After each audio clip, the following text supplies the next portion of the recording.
Part 4. Linear Structures.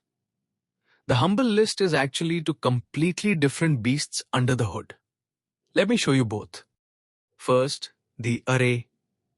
Picture a row of numbered boxes, sitting side by side in memory. Box 0, Box 1, Box 2, all in a neat, unbroken line.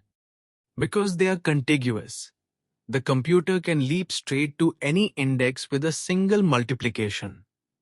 The element at position 5, instant, O of one access. That is the array's superpower. But there is a cost. Want to insert something at the front? Every single element has to shuffle over one seat to make room. That is O of n. And an array has a fixed size, so grow past it. And it must copy everything into a bigger home. Now meet the linked list. Forget the neat row entirely. Each item is a node, floating anywhere in memory, holding its value, and a pointer to the next node, a chain of arrows. Insert at the front? Wonderfully trivial.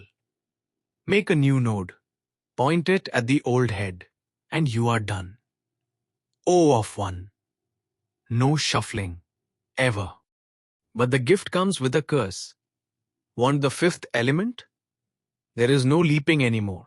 You must follow the arrows one by one from the very start. O of n access. So it's a trade. Arrays give you instant lookup, but slow inserts. Linked lists give you instant inserts, but slow lookup. You choose the one that fits what you will do the most.